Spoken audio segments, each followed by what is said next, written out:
وعلى آله وأصحابه أجمعين. اللهم صل على سيدنا محمد وعلى آل سيدنا محمد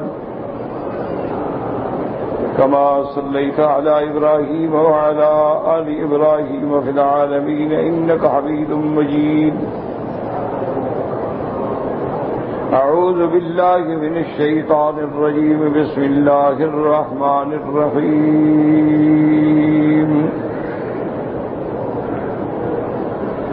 أفمن كان مؤمنا كمن كان فاسقا لا يستوون. أما الذين آمنوا وعملوا الصالحات فلهم جنات المأوى نزلا بما كانوا يعملون. وأما الذين فسقوا فمأواهم النار كلما أرادوا أن يخرجوا منها أعيدوا فيها وقيل لهم ذوقوا عذاب النار الذي كنتم به تكذبون. وَلَنُذِيقَنَّهُم مِّنَ الْعَذَابِ الْأَدْنَىٰ دُونَ الْعَذَابِ الْأَكْبَرِ لَعَلَّهُمْ يَرْجِعُونَ. وَمَنْ أَظْلَمُ مِمَّنْ ذُكِّرَ بِآيَاتِ رَبِّهِ ثُمَّ أَعْرَضَ عَنْهَا إِنَّا مِنَ الْمُجْرِمِينَ منتقمون.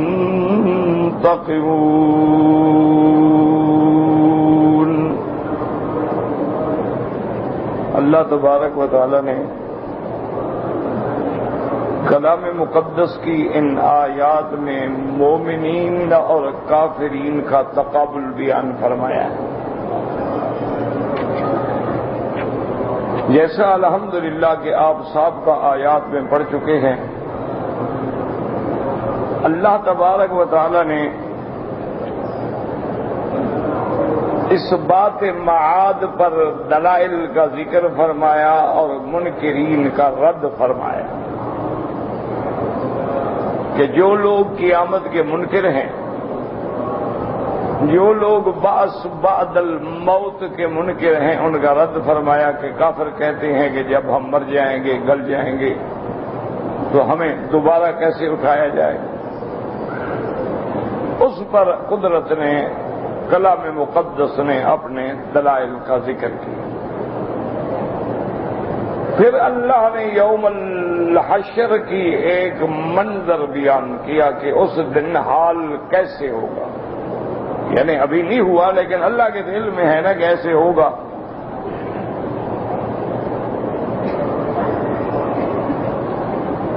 کہ جب قیامت کا دن ہوگا تو یہ مجرم جو آج انکار کر رہے ہیں نا، گردن جھکا کے بیٹھے ہوں گے اور کہیں گے اللہ آج سب کچھ ہم نے مان لیا، دیکھ لیا، سمجھ لیا، بس ہمیں ایک دفعہ موقع دیں واپس جائیں. اس کے بعد پھر اللہ تبارک و تعالیٰ کی طرف سے تحدید تھی کہ اگر ہم چاہتے تو ہم تو ہر بندے کو مسلمان کر دیتے، ہر بندے کے لیے ہدایت کا دروازہ کھول دیتے، لیکن یہ بھی تو میرا فیصلہ ہے نا کہ میں نے جہنم کو بھی تو بھرنا ہے، جنوں سے بھی اور انسانوں سے بھی. اور جب کافروں کو قیامت والے دن انسان ہو یا جنات ہو جہنم میں ڈالا جائے گا تو ان کو کہا جائے گا کہ ذوقوا بما نسیتم لقاء یومکم ھذا، تم اس دن کو بھلائے ہوئے تھے نا کہ کوئی قیامت نہیں، کوئی مرنا نہیں، کوئی اٹھنا نہیں. آج پھر اس بھولنے کا مزہ چکھو. جیسے تم نے کہ آخرت کے آنے کو بھلا دیا تھا، آج ہم نے بھی تمہیں اپنی رحمت سے بھلا دیا. اب تم ہمیشہ کے لیے عذاب خلد میں ہو، اور یہ عذاب اس اعمال کی سبب ہے جو تم نے دنیا میں کیا ہے. پھر اللہ نے مومنین کی صفت بیان کی تھی جو تصدیق لاتے ہیں، اللہ کے ذکر پہ جھک جاتے ہیں، جن کی راتیں جاگتے ہوئے گزرتی ہیں، اللہ کے دیے ہوئے میں سے اللہ کے راستے میں خرچ کرتے ہیں۔ تو فرمایا ان لوگوں کے لیے ہم نے بھی بڑی عجیب نعمتیں چھپا کے رکھی ہیں جو کسی کو پتہ نہیں، کیونکہ ان لوگوں نے دنیا میں میرے لیے چھپا چھپا کے عمل کیا، راتوں کو اٹھ اٹھ کے جاگے جب کوئی دیکھنے والا نہیں تھا تو میں نے بھی ان کے لیے نعمتیں ایسی چھپائی ہیں جو کسی نے نہیں دیکھی۔ اب ان دونوں کا احوال بیان کر کے اللہ تبارک و تعالیٰ فرماتے ہیں کہ اے عقل والو، انسانو، غور کرو، تدبر کرو، تفکر کرو کہ ایک طرف ماننے والے ہیں اور ایک طرف نہ ماننے والے ہیں، ایک طرف مومنین ہیں اور ایک طرف فاسقین ہیں، ایک طرف ابرار ہیں اور ایک طرف فجار ہیں۔ کیا یہ برابر ہو سکتے ہیں؟ ہرگز برابر نہیں ہو سکتے، سیدھی بات ہے۔ آج بھی دنیا میں دیکھ لو، ایک طرف شریف انسان ہے اور ایک طرف ایک مجرم ہے، غنڈہ ہے، قاتل ہے، کیسے برابر ہو سکتے؟ تو جب تمہاری دنیا کی عدالتوں میں بھی برابر نہیں ہو سکتے تو اللہ کی عدالت میں کیسے برابر ہو سکتے؟ اس لیے فرمایا فمن کان مؤمنا کمن کان فاسقا، جو شخص ایمان لایا، تصدیق کی، اللہ کے احکام پہ چلا، اللہ کی کتابوں کو مانا، اللہ کے فرشتوں پہ ایمان لایا، اللہ کے رسولوں پہ ایمان لایا، فرائض شرائع پہ ایمان لایا، وہ اور وہ جو اللہ کا انکار کرنے والا، انبیاء کا انکار کرنے والا، اللہ کی فرما برداری سے نکلنے والا۔ یاد رکھیں کہ لفظ فاسق، فسق، فسوق اس کا معنی ہوتا ہے خروج عن الطاعہ، یعنی کسی چیز سے نکل جانا۔ اس لیے عربی میں چوہا جو ہے نا اس کو بھی کہتے ہیں فویسقہ، اس نے بھی بڑی جگہ بنائی ہوئی ہوتی ہے، ادھر سے گیا ادھر نکل گیا، ادھر سے گیا ادھر نکل گیا۔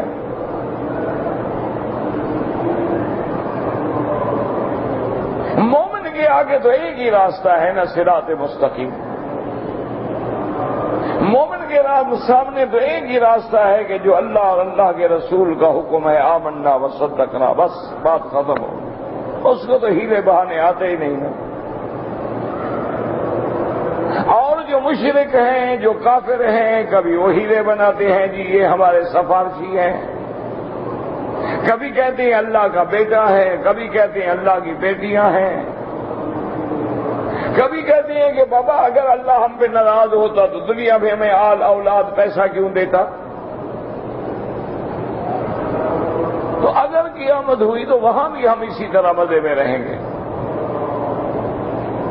اور کبھی قیامت کا مذاق اڑاتے ہیں کہ دیکھو جی اللہ کے کل فرشتے جو جہنم پہ ہیں 19 فرشتے، تو ان کا ایک پہلوان تھا کلدہ، وہ کہنے لگا 10 کو تو میں پکڑ لوں گا، باقی 9 کو تم سارے پکڑ لینا، کیا کریں گے؟ 19 فرشتوں کو قابو کرنا کو مشکل ہے۔ اور قرآن میں آیا کہ جہنمیوں کی غذا جو ہے شجرۃ الزقوم، جو جہنم میں پیدا ہوگا درخت، تو کہنے لگے بھی زقوم کا معنی ہوتا ہے کہ مکھن پہ شہد ڈال کے ملا دو تو بس یہ زقوم ہے۔ تو اللہ نے فرمایا ایک طرف وہ ہیں جو اطاعت گزار ہیں، ایک طرف وہ ہیں جو نافرمان ہیں، کیسے برابر ہو سکتے ہیں؟ افمن کان مؤمنا کمن کان فاسقا لا یستوون، یہ ہرگز برابر نہیں ہو سکتے۔ کئی مقام پہ اللہ تبارک و تعالیٰ نے اسی قسم کی آیات کا ذکر فرمایا، جیسے ایک جگہ فرماتی ہیں ام حسب الذین اجترحوا السیئات ان نجعلهم كالذين آمنوا وعملوا الصالحات كعملوا الصالحات سواء محياهم ومماتهم ساء ما يحكمون۔ اللہ نے فرمایا میرے بندے ایک وہ ہیں کہ جنہوں نے نافرمانیوں کو گناہوں کو اپنا اوڑھنا بچھونا بنا لیا ہے، کیا میں ان کو ان کے برابر کر دوں گا جو ایمان لائے عمل اچھے کیے؟ ہرگز نہیں۔ ان کی زندگی بھی الگ، ان کی زندگی بھی علیحدہ، ان کی قبر بھی علیحدہ، ان کی قبر بھی علیحدہ، ان کا حشر بھی علیحدہ، ان کا حشر بھی علیحدہ۔ ان کے لیے دنیا میں بھی اطمینان ہے، عزت ہے، راحت ہے، قبر میں بھی راحت ہے، نعیم ہے، اور آخرت میں بھی راحت ہے اور آرام ہے۔ اور کافروں کے لیے دنیا کے اندر بھی ذلت ہے، خواری ہے، اور قبر کے اندر بھی عذاب ہے، اور آخرت کے اندر بھی عذاب دائمی ہے۔ جیسی ایک اور آیت میں فرماتی نجعل الذین آمنوا وعملوا الصالحات کالمفسدین فی الارض ام نجعل المتقین کالفجار۔ اللہ نے فرمایا کیا جو لوگ ایمان لائے، اچھے عمل کیے، اور وہ لوگ جو زمین میں فساد کرتے ہیں، کبھی شرک کر کے، کبھی کفر کر کے، کبھی قتل کر کے، کبھی زنا کر کے، کیا میں ان کو برابر کر دوں گا؟ ام نجعل المتقین کالفجار، کیا ایک وہ بندے جو مجھ سے ڈرنے والے ہیں اور ایک وہ ہیں جو فاسق ہیں، فاجر ہیں، علل اعلان گناہ کرنے والے ہیں، کیا میں ان کو برابر کر دوں گا؟ ہرگز نہیں۔ اللہ کے ہاتھ عدل ہے۔ اسی طرح اللہ تبارک و تعالی نے فرمایا ایک اور آیت مبارک میں لا یستوی اصحاب النار واصحاب الجنہ اصحاب الجنت هم الفائزون۔ اللہ نے فرمایا ہرگز جہنمی اور جو جنتی کبھی برابر نہیں ہو سکتے۔ کامرانی اور کامیابی ان کے لیے ہے جن کو اللہ تبارک و تعالی جنت نصیب فرمائیں گے۔ اس لیے اللہ نے اس آیت مبارک میں جو ہم تلاوت کر رہے ہیں فرماتی ہیں افمن کان مومنا کمن کان فاسقا لا یستوون۔ یہ اجمال ہے، آگے تفصیل ہے۔ اما الذین آمنوا وعملوا الصالحات فلهم جنات المأوى نزلا بما كانوا يعملون۔ جو لوگ ایمان لائے اور عمل کیے اچھے، یاد رکھو میرے عزیز میرے محترم کہ صرف کلمہ پڑھ لینا کافی نہیں ہوتا ہے، کلمے کا پڑھنا بھی ضروری، کلمے کا جاننا بھی ضروری، کلمہ کے مقتضا پہ عمل کرنا بھی ضروری۔ اس لیے سارے قرآن میں دیکھیں جہاں ایمان کا ذکر ہوگا وہاں اعمال صالحہ کا ذکر ہوگا۔ ان الذین آمنوا وعملوا الصالحات كانت لهم جنات الفردوس نزلا خالدين فيها لا يبغون عنها حولا۔ کئی مقام پہ دیکھیں گے آپ سب سے پہلے ذکر آئے گا ایمان عمل، ایمان عمل، ایمان عمل۔ اس کی مثال ایسے سمجھیں کہ ایمان ہے لیکن عمل نہیں۔ بعض علماء تو فرماتی ہیں کہ گویا اس کا ایمان ہے ہی نہیں، بعض کہتے ہیں ایمان تو ہے لیکن کامل الایمان نہیں۔ اس لیے محدثین فقہاء علماء تعریف کرتے ہیں کہ ایمان کی تعریف کیا ہے؟ تصدیق بالقلب، دل میں تصدیق ہو، واقرار باللسان، زبان پہ اقرار ہو، وعمل بالارکان، اور اعضاء اس کی گواہی دیں کہ جب ہم ایمان لائے تو اب ہاتھ باندھ کے نماز میں کھڑے ہیں، کبھی رکوع میں کھڑے ہیں، کبھی سجود میں کھڑے ہیں، کبھی رمضان کے روزے میں ہیں، کبھی زکوٰۃ دے رہے ہیں، کبھی صدقات دے رہے ہیں، کبھی عمرہ کر رہے ہیں، کبھی حج کر رہے ہیں۔ ہمارے اعضاء بدن گواہی دے رہے ہیں کہ یہ اللہ کے حکم کے تابع ہے، فرما بردار ہے، تب جا کے ایمان ہوتا ہے۔ ایمان ایسے نہیں کہ زبانی کلامی کہتے ہو اور یہ ہم مسلمان ہیں نماز نہیں پڑھتے تو کیا ہو گیا۔ یہی وجہ ہے نا آج جو قبروں پہ سجدہ کرتا ہے وہ کہتے ہیں چھوڑو بابا، کافر تو وہ تھے جو بتوں کی پوجا کرتے تھے، ہم تو اللہ کی نماز پڑھتے ہیں سجدہ کرتے ہیں، تو کیا ہو گیا؟ انا للہ و انا الیہ راجعون۔ وہ کہتے ہیں جناب جو جانور بتوں پر ذبح کیا جائے، دیوی کے چرنوں میں ذبح کیا جائے، وہ غیر اللہ کے لیے ہے۔ ہم تو پیر کی مزار پہ ذبح کرتے ہیں، یہ تو اللہ کے خاص بندے ہیں، یہ غیر اللہ کے لیے کیسے ہوا؟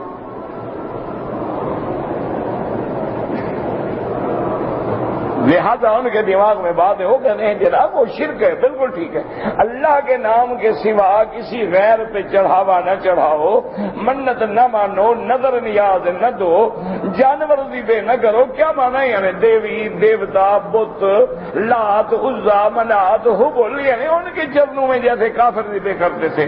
ہم تو مسلمان ہیں، ہم تو پیر صاحب کی مزار پہ کا ذبح کر رہے ہیں، کلمہ بھی پڑھ رہے ہیں، بسم اللہ اللہ اکبر بھی پڑھ رہے ہیں، اور پھر جس پیر کا مزار ہے وہ تو اللہ کا اپنا خاص ہے۔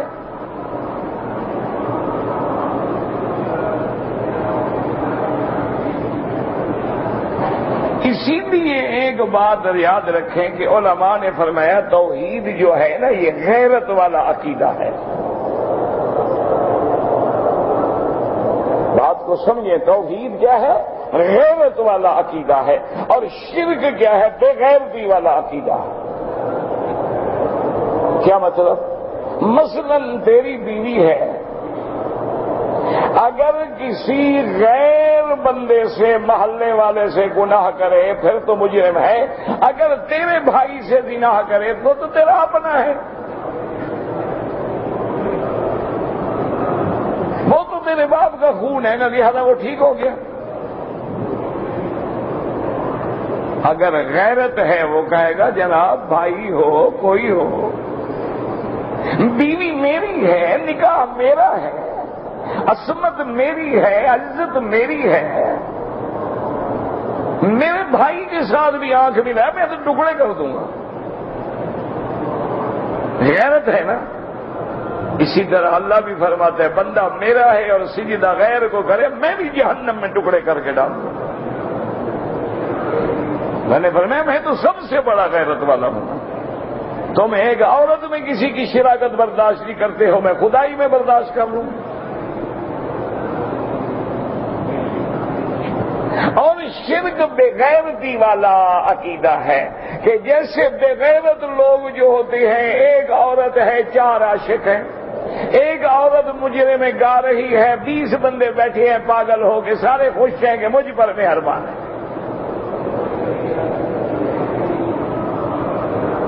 اسی طرح شرک جو ہے وہ بھی ایسا عقیدہ ہے کہ لات ملے تو جھک جاؤ، عزا ملے تو جھک جاؤ، درخت ملے تو جھک جاؤ، سانپ کھڑا ہو جائے تو جھک جاؤ، قبر نظر آئے تو جھک جاؤ، بس غریب کی قبر ہو تو سجدہ نہ کرو، ہو ذرا بڑی قبر ہو، چھوٹی موٹی قبر پہ نہیں۔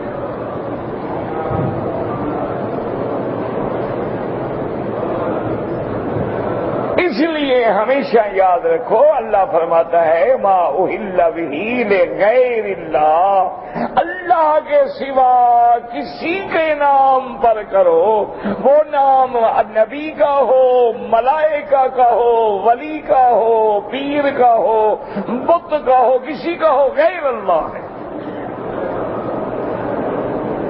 من دون اللہ ہے، اللہ کے سوا اللہ کا غیر کوئی ہو۔ آج اگر کوئی آدمی یا عیسیٰ یا عیسیٰ یا عیسیٰ کر کے جانور ذبح کرے، ایمان سے کو اللہ کے کعبے میں بیٹھے ہو حلال ہو جائے گا؟ وہ تو نبی کا نام لے رہے، نبی تو اللہ کے اپنے ہیں۔ اللہ نے فرمایا نہ یہ موت و حیات کا مسئلہ ہے، جلانے والا بھی میں ہوں، مارنے والا بھی میں ہوں، کبھی کسی کی جان لینی ہو پھر میرا نام لیا کرو۔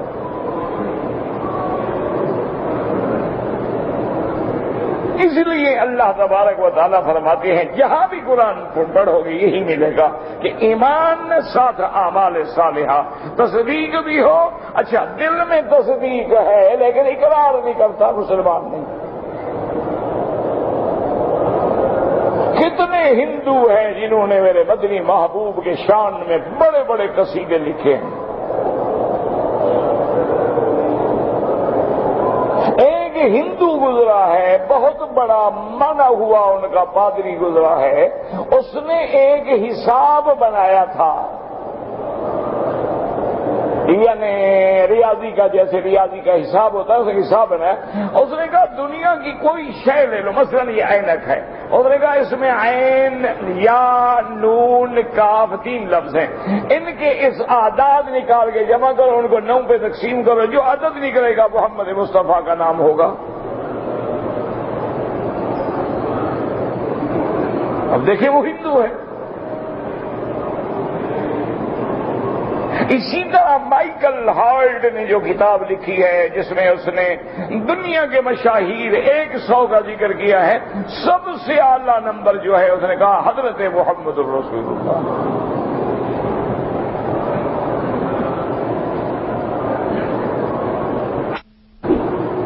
تو یہ بات ہے، اگر دل میں تصدیق ہے لیکن لا الہ الا اللہ محمد الرسول اللہ اقرار نہیں، تب بھی مسلمان. اقرار ہے لیکن دل میں تصدیق نہیں ہے. جیسے منافق کے کہتے تھے قالوا نشہد انک لرسول اللہ واللہ یشہد ان المنافقین لکاذبون. کافر آگے منافق کہتے کہ یا رسول اللہ ہم گواہی دیتے ہیں آپ اللہ کے سچے رسول ہیں، لیکن اللہ نے فرمایا میرا بدری میں گواہی دیتا ہوں، جھوٹ بول رہے ہیں. کیوں؟ یہ منافق ہیں. اذا لقوا الذین آمنوا قالوا آمنا، جب ان کو مسلمان ملتے ہیں کہتے ہیں ہم تو مسلمان ہیں. وَإِذَا خَلَوْا إِلَىٰ شَيَاطِينِهِمْ قَالُوا إِنَّا مَعَكُمْ إِنَّمَا نَحْنُ مُسْتَهْزِئُونَ.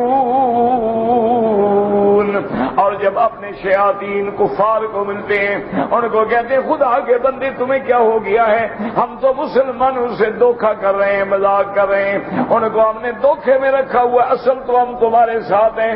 ان کی خبریں لا کے تمہیں پہنچاتے ہیں. اور منافقوں کا مقصد کیا تھا؟ اگر مسلمانوں کو عزت ملی تو ہم مسلمان بن جائیں گے، اور مسلمانوں کو شکست ہوئی تو ہم پھر کافروں کے ساتھ مل جائیں گے. اللہ نے فرمایا میرا بدری میں گواہی دیتا ہوں واللہ یشہد ان المنافقین لکاذبون اتخذوا ایمانہم جنہ. میرا بدری انہوں نے ایمان کو ڈھال بنایا ہوا ہے کہ پتہ نہیں مسلمانوں کی پارٹی جیت جائے، چلو ہم ادھر مل جائیں گے، اور اگر کافر جیت گئے ہم کافروں سے مل جائیں گے. اللہ نے فرمایا یہ منافق ہے اور ان کو تو میں اتنا گہرا عذاب دوں گا، ان کو تو جہنم میں کافروں سے بھی نیچے رکھوں گا. اچھا اسی طرح دیکھ لو، دل میں تصدیق ہے، زبان سے اقرار ہے، لیکن عمل میں اظہار نہیں ہے. محدثین فرماتے ہیں کہ گویا یہ بھی ایمان نہیں. کیا مطلب؟ اگر تیرا پیٹ خراب ہو جائے، تیری آنتیں خراب ہو جائے، تیرا گلا خراب ہو جائے تو فوراً سارے بدن پہ بخار آ جاتا ہے.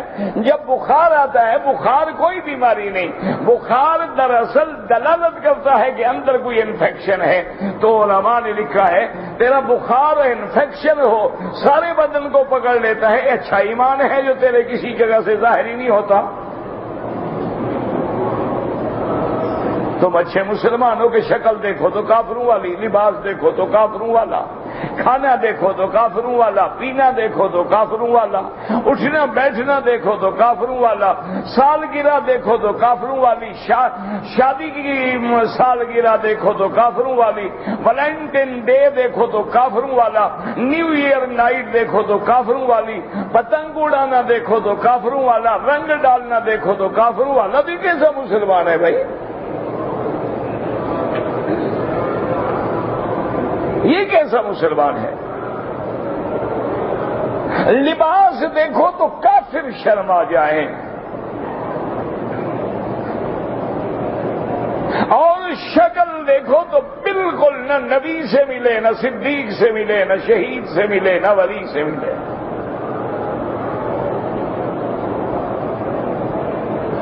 گھر کا ماحول دیکھو، نہ پردہ ہے، نہ ادب ہے، نہ بڑے چھوٹے کی تہذیب ہے، نہ ماں بیٹی کا کوئی رشتہ ہے، نہ بھائی بہن کی کوئی عزت ہے۔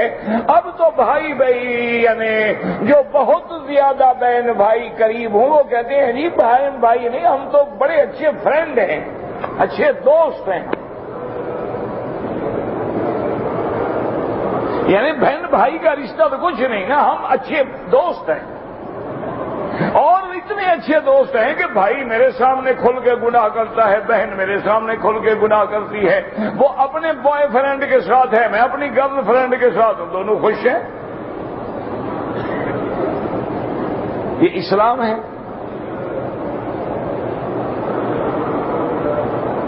اس لیے میرے عزیز یاد رکھو کہ اگر مسلمان بننا ہے تو پھر کامل بن جاؤ۔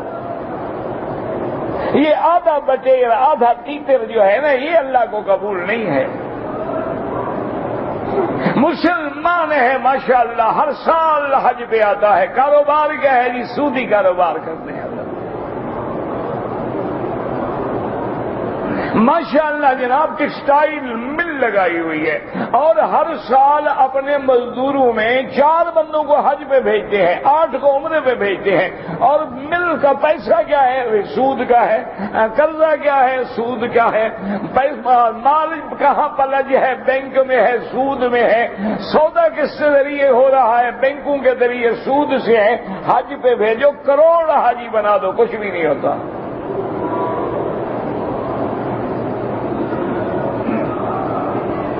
اللہ کے ساتھ فراڈ کرتے ہو۔ اللہ فرماتے ہیں سود کے والوں کے ساتھ میری جنگ ہے۔ اللہ جنگ کر رہا ہے، تم اس کو منانے کے لیے حاجی بھیج رہے ہو۔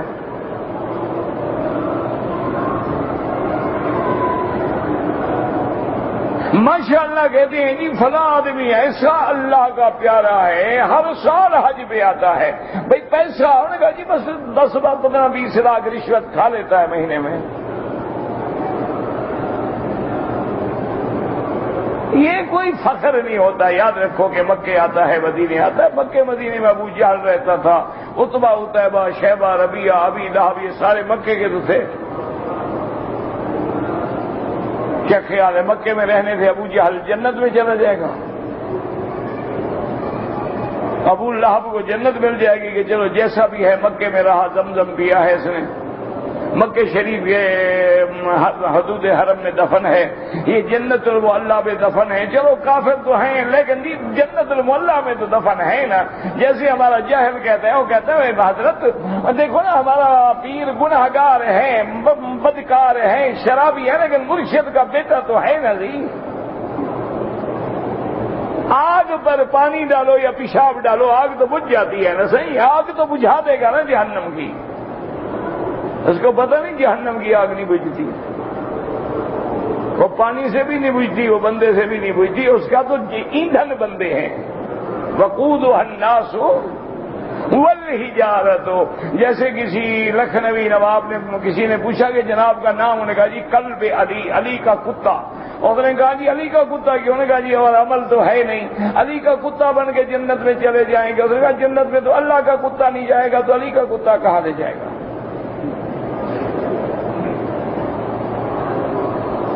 یہ محض خیالات ہیں۔ یاد رکھو ایمان ہے تو تمہارا ایمان ٹپ کے تمہاری شکل سے لوگ دور سے دیکھ کے پہچان لیتے ہیں، یہ فوج ہے، یہ رینجر ہے، یہ نیوی کا ہے، یہ ایئر فورس کا ہے، یہ پولیس کا ہے، یہ بلدیہ کا ہے، یہ کمیٹی کا ہے، یہ عام سیکیورٹی گارڈ ہے۔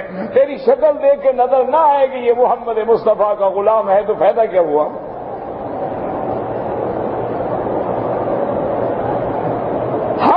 اپنی وردی میں پہچانا جاتا ہے نا،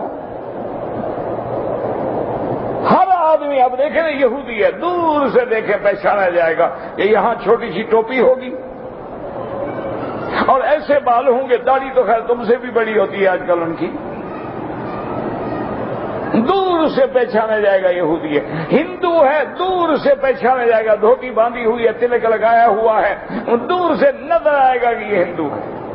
سکھ ہیں دور سے اپنے ککا کڑا اپنا کچھا بال پگڑی دے کے دور سے نظر آئے گا سردار جی آ رہے ہیں. ایک مسلمان ایسا ہے جو بالکل سمجھ نہیں آتا کہ یہ کیا بلا ہے. یہ ایسا مرنج ہے کہ سب میں مل جاتا ہے، ایسا مکس ہو جاتا ہے کہ نقل ہو کے اصل سے بھی آگے چلا جاتا ہے. انگریز جو ہے وہ کبھی کبھی وائن پی لیتا ہے اور یہ جناب ایسی شرابیں پی کے ساری رات بے ہوش پڑا رہتا ہے، لوگ اٹھا کے گھر پھینکاتے ہیں. وہ بدبخت ہیں، شراب پیتے ہیں، وہ اصول تو ہے نا ان کا گناہ کا. لیکن یہ جناب پی رہا ہے بے ہوش ہو گیا، گھر والوں نے اٹھا کے اٹھایا جیسے کتے کو گھسیٹ کے گھر پھینک دیتے ہیں، گھر آگے پھینک گئے. نہ 24 گھنٹے کے بعد ہوش آ گیا، حضرت اٹھے بیدار ہوئے، غسل کیا، 2-4 کھانا وانا کھایا، پھر شام پھر بوتل ہاتھ میں پھر پڑے ہیں حضرت. کبھی گندی نالی میں پڑے ہیں، کبھی کسی کلب کے باہر پڑے ہیں، کبھی کسی ہوٹل کے حوالوں اٹھا کے باہر پھینک دیتے ہیں ایسے لوگوں کو. یہ مسلمان بھی ہے ماشاءاللہ.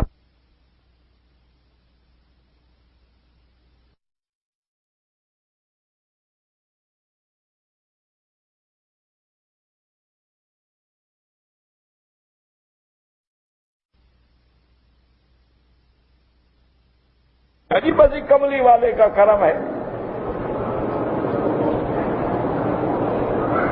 انا للہ و انا الیہ راجعون. اس لیے اب قرآن کہتا ہے کہ میں نے جو انتظام کیا ہے وہ کیا ہے.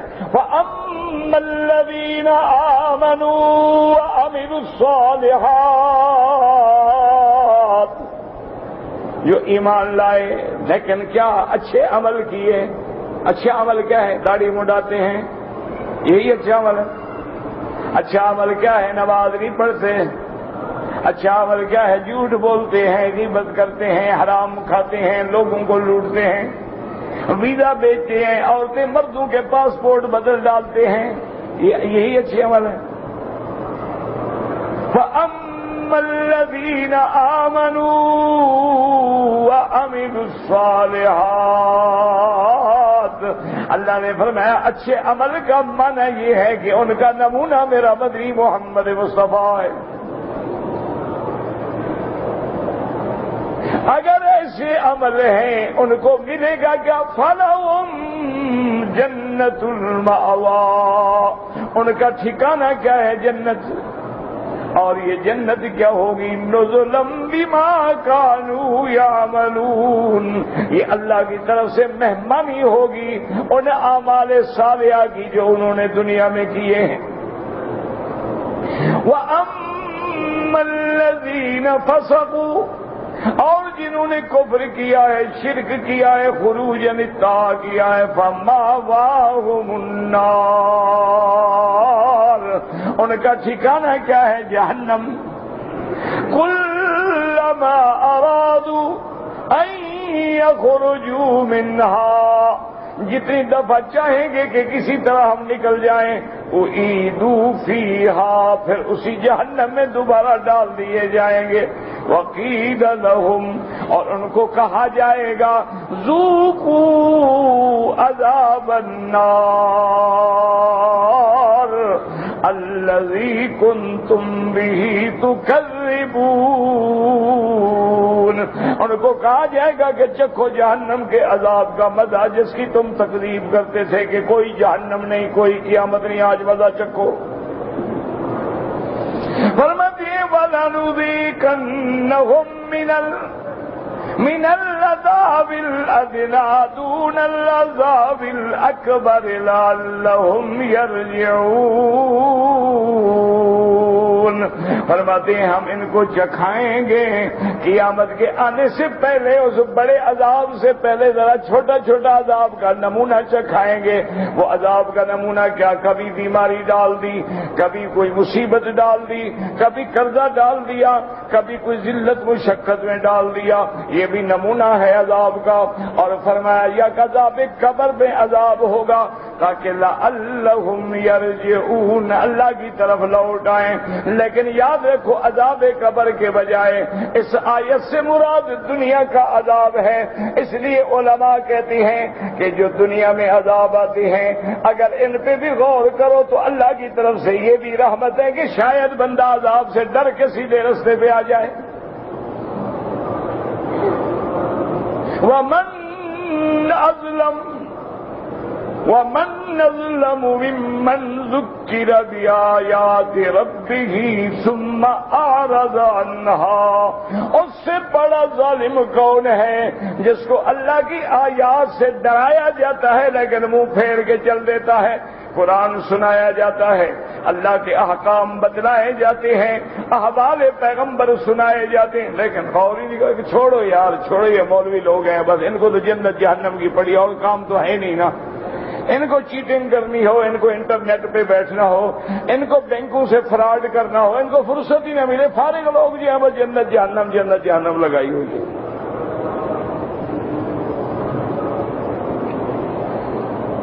اس لیے فرماتے ہیں وَمَنْ أَظْلَمُ، اس سے بڑا ظالم کون ہے، مِمَّنْ ذُكِّرَ بِآيَاتِ رَبِّهِ، جس کو اللہ کی آیات سے ڈرایا جاتا ہے۔ آیات سے مراد قرآن کی آیات بھی ہیں، آیات سے مراد اللہ کی نشانیاں بھی ہیں، کبھی طوفان آ گیا، کبھی اندھیری آ گئی، کبھی تکلیف آ گئی، لیکن ثم اعرض عنها، یہ منہ پھیر کے چل دیتا ہے۔ اللہ نے فرمایا میرا محبوب آپ کوئی غم نہ کریں، انا من المجرمین منتقمون، ہم ان کافروں سے، ہم ان مجرموں سے خود انتقام لیں گے، خود بدلہ دیں گے اور ان کو ان کے گناہوں پہ خود سزا دیں گے۔ اللہ ہمیں سزا سے بھی بچائے، اللہ اپنی رحمت سے جنت الفردوس نصیب فرمائے۔ سب کے لیے دعا کریں اللہ ہر کلمے پڑھنے والے کو جنت نصیب فرما دے، اللہ ہر بیمار کو شفا عطا فرما دے، ہماری سب بیماریاں پریشانیاں اپنی رحمت سے دور فرما دے۔ واللہ اعلم۔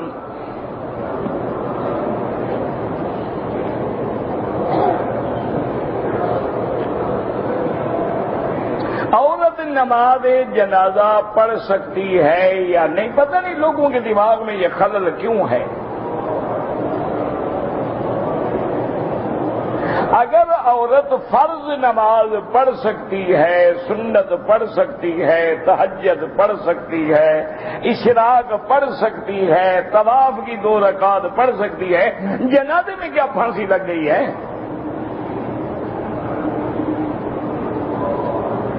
بس ایک دماغ ہے بنایا ہوا، مسئلہ سمجھتے نہیں، گلے میں پڑ گیا۔ اللہ کے بندے مسئلہ یہ ہے کہ عورت جنازہ پڑھنے کے لیے اپنے گھر سے جنازہ گاہ میں نہ آئے، یہ معنی نہیں کہ موجود ہے تب بھی نہ پڑھے۔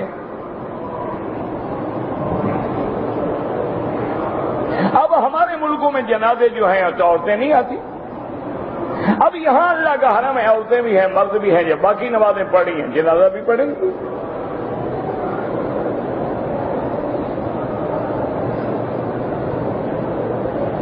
اگر کوئی آدمی یا عورت نماز پڑھ رہی ہے اور بچہ رو رہا ہے، کوشش یہ کرے کہ بچے کو سلا کے آرام سے یا کسی دوسرے بچے کے ذمے لگا کے سکون سے نماز پڑھے۔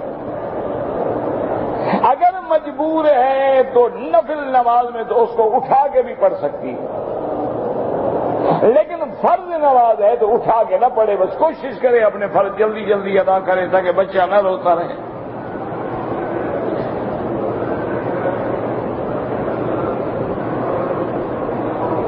اگر احرام کی حالت میں قے آ جائے تو قے آنے سے نہ احرام ٹوٹتا ہے نہ وضو ٹوٹتا ہے۔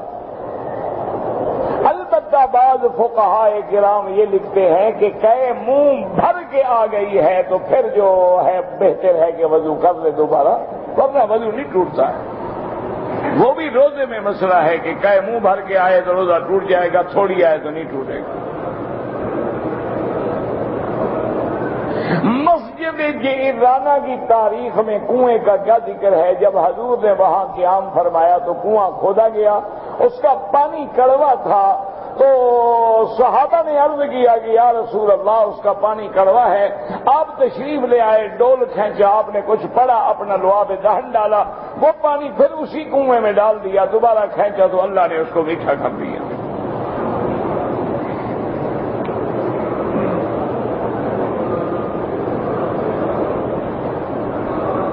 اگر ایک عورت نے مدینہ منورہ سے واپسی پہ حیض کی حالت میں عمرے کی نیت کر لی، ٹھیک ہے، اب اس کو چاہیے مکے میں رہے، اپنے جانے کی تاریخیں تبدیل کروا لے، جب پاک ہو جائے غسل کر کے عمرہ مکمل کرے، بعد میں چلی جائے۔ تاریخ تبدیل کرانا کوئی ایسا مسئلہ نہیں ہے کہ کوئی پریشانی ہو، جلدی لینا تو مشکل ہے، تاریخ پیچھے کرانا تو کوئی مشکل نہیں ہے۔ اب یہ کہنا کہ جی قافلہ جا رہا ہے، فلاں جا رہا ہے، وہ جا رہا ہے، تو پھر تم آئے کیوں؟ تم اپنے محرم کے ساتھ رہو، قافلہ جاتا ہے جانے تو، کون سا پیدل قافلہ ہے کہ تم گم ہو جاؤ گے بعد میں؟ پہلے دور میں تو مشکل تھی کہ قافلے اونٹوں کے قافلے تھے، اور اگر وہ قافلے سے بچھڑ گیا تو رول گیا۔ اب کیا ہر کسی کا اپنا جہاز ہے، 4 گھنٹے کی فلائٹ ہے، 2 دن بعد چلا گیا تو کیا ہو جائے گا؟ بالکل نہ جائے، عمرہ مکمل کرے۔ بصورت دیگر فقہا نے ایک راستہ نکالا ہے کہ اگر کوئی حالت نہیں ہے، محرم ہر حال میں جا رہا ہے، وہ کہتی ہیں پھر اسی حالت میں عورت اچھی طرح غسل کر کے پیڈ ویڈ باندھ کے اسی ناپاکی میں عمرہ مکمل کر کے ایک دم دے دے کہ اس نے ناپاکی میں عمرہ کیا، لیکن عمرہ تو ادا ہو جائے گا نا، ورنہ جب تک اب وہ بال نہ کٹائے، فارغ نہ ہو، تو عمرے کی حالت میں رہے گی، چاہے پاکستان بھی چلی جائے، اور جب تک عمرے کی حالت میں ہو تو خاوند کے ساتھ ملنا بھی حرام ہے، وہ تو احرام میں ہے۔ یہ آخری حل ہے، ورنہ بہتر یہ ہے کہ 4 دن فلائٹ پیچھے کرا لیں۔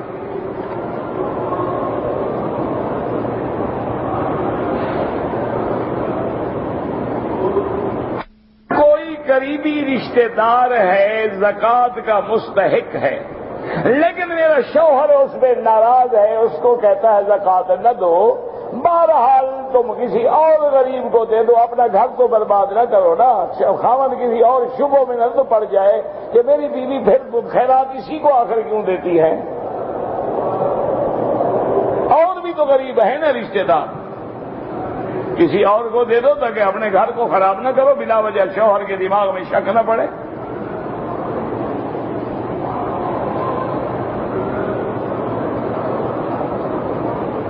اگر ایک آدمی نے عمرہ کیا ہے، طواف کرنے کے بعد سر مڑا کے احرام کھول دیا، صفا مروہ نہیں کیا، تو ایک بکری دم پڑ گئی، حدود حرم میں بکری لے کے ذبح کرو، گوشت غریبوں کو تقسیم کرو۔ غلطی کر کے مسئلہ پوچھتے ہیں نا، ہمارے لوگ بڑے سمجھدار ہیں ماشاءاللہ۔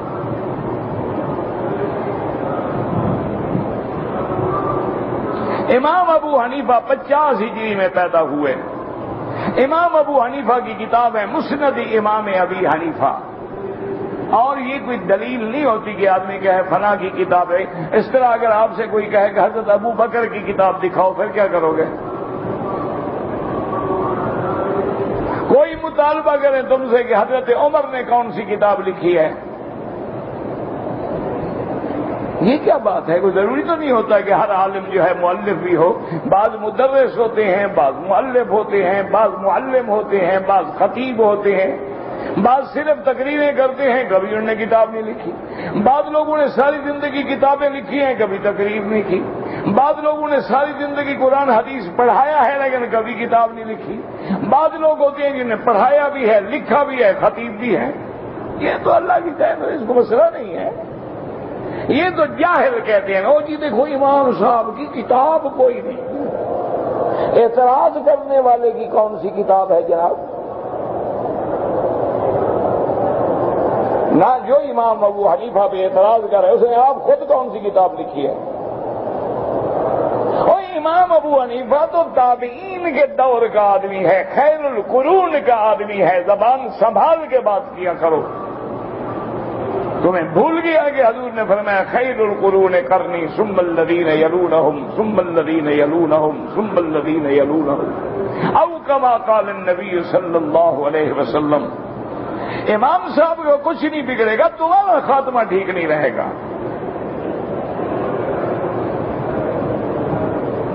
ہمارے ملک میں رمضان المبارک میں عورتیں جمع ہو کر اگر تراویح کی جماعت کریں کوئی حرج نہیں۔ عورتیں حافظہ ہیں، عالمہ ہیں، فاضلہ ہیں ماشاءاللہ، بلکہ اب تو پاکستان، ہندوستان، بنگلہ دیش میں نے یہی دیکھا ہے کہ لڑکیوں کے مدرسے ہمارے لڑکوں سے زیادہ کامیاب ہیں۔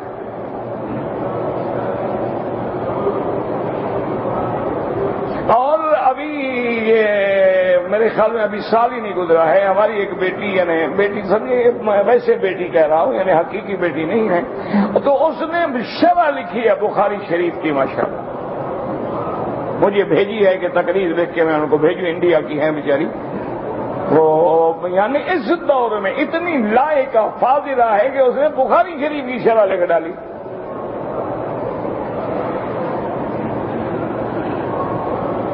عورت پردہ کر کے نماز پڑھ سکتی ہے، کوئی ضروری نماز میں پردہ کرنے کی، چہرہ کھلا رکھ سکتی ہے، ہاتھ کھلے رکھ سکتی ہے، پاؤں کھلے رکھ سکتی ہے۔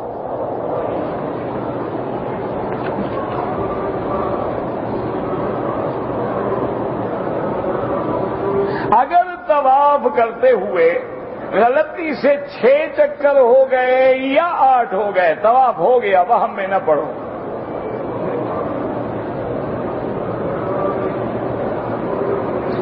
نبی پاک کی امت میں یہود اور نصارہ جو اس دور میں، حضور کی امتیں بالکل امت ہیں لیکن امت دعوت ہیں، امت اجابت نہیں ہے، انہوں نے نبی کا کلمہ ہی نہیں پڑھا تو نبی شفاعت کیوں کریں گے؟ حضور کی شفاعت ان کو چاہیے تو کلمہ پڑھوا دو ان سے، بالکل شفاعت کریں گے۔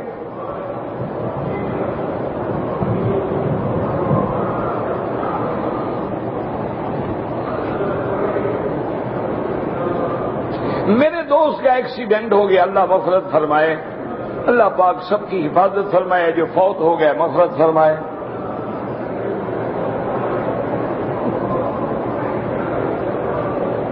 کہتے ہیں جی کہ بعض بلڈنگوں پہ انجینئر کی شکل میں یا کسی کام والے کی شکل میں غیر مسلم بھی مکے میں آ جاتے ہیں، آپ کو علم ہے تو آپ بتائیں، آپ لکھ کے دیں، ہم بتا دیں گے، ہم نکال دیں گے۔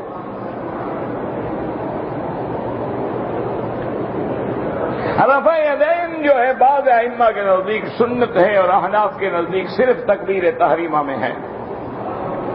ننگے سر نماز ہو جاتی ہے، ننگے بدن بھی نماز ہو جاتی ہے، لیکن اگر کپڑا نہ ہو یہ کوئی مسئلہ نہیں کہ ہو اور پھینک دو۔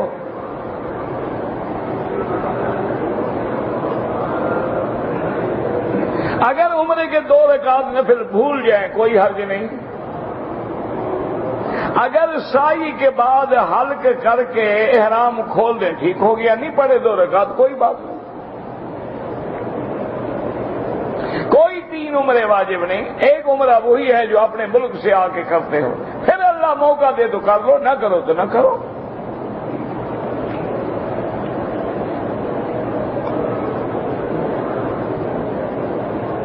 ہم اپنے بیگ میں قرآن رکھتے ہیں، بعض لوگ پاؤں لگا دیں، ان کو کیا پتا کہ اندر قرآن ہے، خواب دیکھیں وہ نہ، ان کو خواب آئے گا۔ تم نے بیگ میں رکھا ہوا، اس کو کیا پتا بیگ میں تم نے پیسے رکھے ہیں، رومال رکھا ہے، کپڑا رکھا ہے کہ قرآن چھپا ہے۔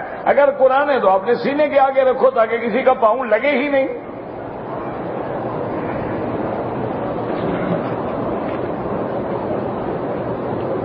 اگر طواف کے دوران کسی کا بواسیر پھوٹ گیا، خون جاری ہو گیا، دوبارہ جا کے وضو کرے، صفائی کرے، پھر طواف کرے۔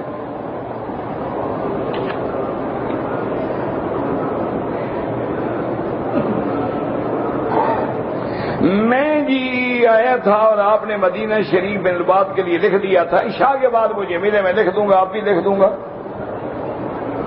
روزی کی بڑھانے کے لیے کیا وظیفہ ہے؟ گناہ چھوڑ دیں، استغفار زیادہ کریں، اللہ رزق میں برکت دیں، یا بالکل کافر بن جائیں پھر بھی بہت ملتا ہے۔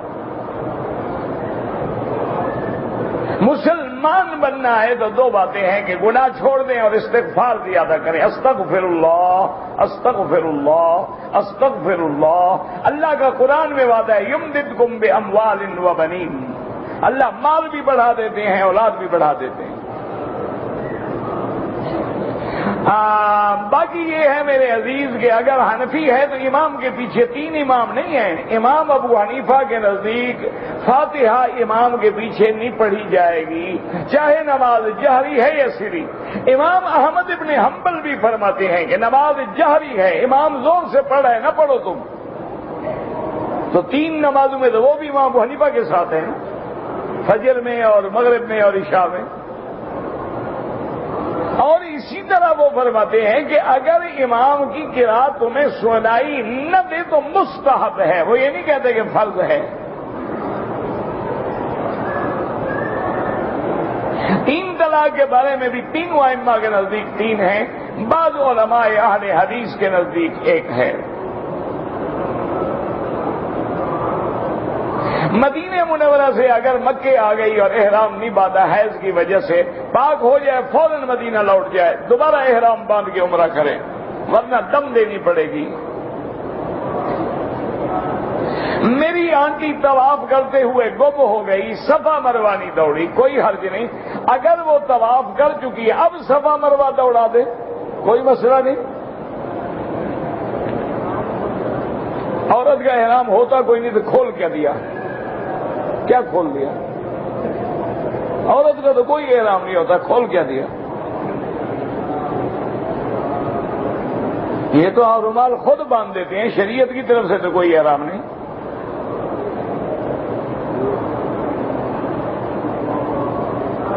کہتے جی کہ عارضی شادی کر کے پھر طلاق دیتے ہیں، مجھے یہ پورا پتہ نہیں جب تک پوری تفصیل نہ پڑھی جائے۔ بہرحال شادی کرے عارضی کے بس کل طلاق دے دوں گا، یہ ٹھیک نہیں ہے۔ ہجر اسماعیل، یہ جو دیوار ہے چھوٹی سی حتیم جس کو کہتے ہو، یہی ہجر اسماعیل ہے۔ ربنا تقبل منا انک انت السمیع العلیم وتب علینا انک انت التواب الرحیم۔ اللهم فرج هم المهمومين، نفس كرب المكروبين، واقض الدين عن المدينين، واشفنا واشف مرضانا ومرضى المسلمين يا حي يا قيوم برحمتك نستغيث، اصلح ذرياتنا وذريات المسلمين، اللهم اجعلنا واجعلهم من عبادك الصالحين ناجحين راشدين الفائزين۔ یا اللہ بیماروں کو شفا عطا فرما، بے حیاؤں کو حیا عطا فرما، بے دینوں کو دین عطا فرما، بے اولادوں کو اولاد عطا فرما، جن کی بچیاں ہیں ان کے رشتے آسان فرما، جن کا رزق تنگ ہے ان کے رزق میں برکتیں عطا فرما، اپنے خزانہ غیب سے رزق عطا فرما، کسی بندے کا محتاج نہ فرما۔ یا الہ العالمین، عالم اسلام پہ اپنی رحمت نازل فرما۔ یا اللہ اسلامی ملکوں کی حفاظت فرما۔ یا اللہ مساجد، مدارس، معابد کی حفاظت فرما، دین والوں کی حفاظت فرما، دین کا کام کرنے والوں کی حفاظت فرما، قرآن پڑھنے پڑھانے والوں کی حفاظت فرما۔ یا اللہ دین کی تبلیغ کرنے والوں کی حفاظت فرما، قدم قدم پہ حفاظت فرما۔ مسلمان میرا اللہ پاکستان میں ہیں، ہندوستان میں ہیں، کشمیر میں ہیں، فلسطین میں ہیں، عراق میں ہیں، عرب میں ہیں، عجم میں ہیں، افغان میں ہیں، ان کی جان مال آبرو عزت کی حفاظت فرما۔ حرمین الشریفین کو قیامت تک ہر فتنے سے محفوظ فرما۔ یا اللہ ہمیں مانگنا نہیں آتا بغیر مانگے عطا فرما دے۔ یا اللہ ہمیں مانگنا نہیں آتا بغیر مانگے عطا فرما دے۔ یا اللہ پورے عالم میں ہدایت کی ہوائیں چلا دے۔ یا اللہ پورے عالم میں ہدایت کی فضائیں بنا دے۔ یا الہ العالمین ہماری پریشانیاں سب اپنی رحمت سے دور فرما دے۔ ربنا تقبل منا انک انت السمیع العلیم وتب علینا انک انت التواب الرحیم۔ صلی اللہ تعالی علی خیر خلقہ سیدنا محمد وعلی آلہ وصحبہ اجمعین۔